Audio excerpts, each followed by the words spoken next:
Hi everybody. How everybody doing today? Hey. Chante Foster. Hi, I'm Shante Foster. I'm co-founder along with Michelle Chan. Hey, girl. I just like to thank everybody for coming out. Like to thank everybody for telling y'all story. Like to thank everybody for having enough nerve to come march with us to keep families together. You know, I've been doing this for 15 years right now. Me and Michelle started this in 2015? Yep. And you know, it's been looking great. You know, I'm embarrassed to tell my story still. So, you know, that's why I like to say, I like to just thank everybody who can come out here with enough nerve to tell their story and let everybody know what we're doing. So right now we're just raising awareness. You know, we want to let everybody know what's going on and what the CPS and what the California people are doing and what the governor and them are doing to low-income families and to the people of color. Yeah, just thank everybody, and we're going to go have fun with this march. We're going to be loud as possible. Well, I know I'm going to be very, very loud.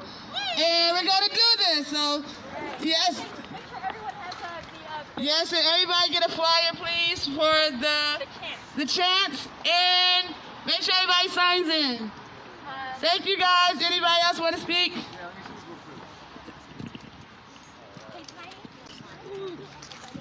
Hey. Wait, let me record you. I'm going to record you. Hey, what's going on? I'm from Fresno, California. They call me the Advocate. You know, when I was 13 years old, I saved a child whose stepdad stabbed him in the heart with a butcher knife. God put me in that position like he did today. You know what I mean? And I'm tired of all these kids dying. They're dying everywhere. It's a systematic failure. The cops are failing the kids. The CPS are failing them. Beyond a reasonable doubt, our kids are being murdered everywhere, and the system is basically advocating for the death of our children.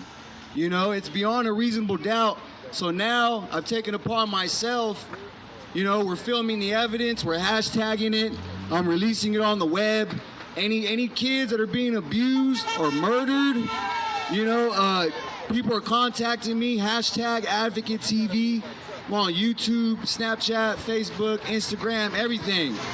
So we're releasing all the cases, we're uploading them, we're sick and tired of it. It's time to expose the corruption for what it really is. We can't be afraid. We can't. You know, we have to be strong. We got to use our civil rights. They hate civil rights. They hate that we use them. Look what we're doing. We're waking people up. Once enough people are woke, it'll be over, man. So we're just going to keep on influencing everybody, waking everybody up. And thanks to Michelle here, this is the beginning. I'll be working with her from now on. Hopefully we'll be pushing the movement to different counties. Yep. You know, so thank everybody for coming out. All right, let's save the kids. How many of y'all have had your babies taken away from the CPS? I know me and Mama did. They said that because I was driving a hoopty with my infant son, that I wasn't taking care of my child right. And they took my baby away from me when he was 15 months. So yeah, that part. And then we have to go all through our hoops to get our children back, right? We have to go through their psyche eval and all of the systems that they set up. So let's talk about the setup from the get-up. Okay, so many of us in Poor Magazine have dealt with this racist-ass CPS. My brother Israel is really humble. He doesn't want to talk. I get it. But because, you know, they scare you, right, with their retaliation, and you got to go through their hoops, or you can't get nowhere. But one of the things they do is when they take your children, they specifically judge you on your housing. Well, how can they judge you on your housing in a city where nobody can afford no damn housing? Right? So when me and my mom were houseless, they took our sister out and said, oh, you don't got housing. But then when we tried to ask them for help to get back into housing, they said, oh, sorry, if you need our help, that means you ain't stable enough to have your child. So, right, can I get a witness on the setup from the ghetto?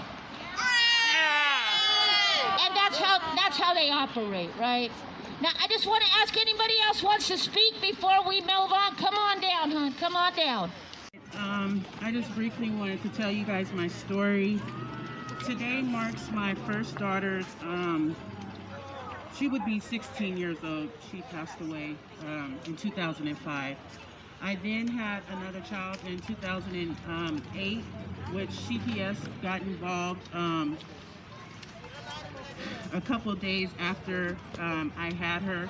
They took her from me after I gave birth, and it has been a long struggle with trying to fight to get custody. It's been a long struggle trying to get custody rights with my child, along with fighting with the court system.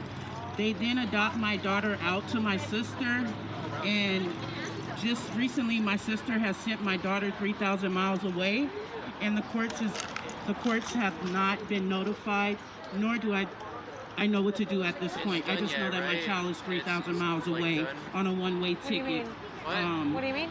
And she's 12 years old now.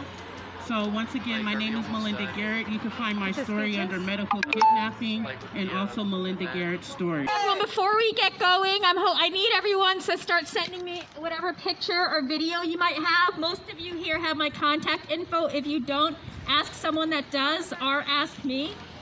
So please take pictures, take video.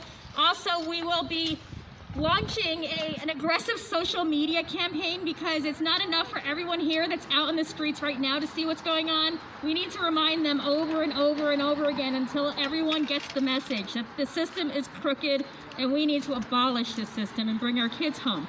So we do that by memorializing, by making this moment last forever, and all of these moments in social media.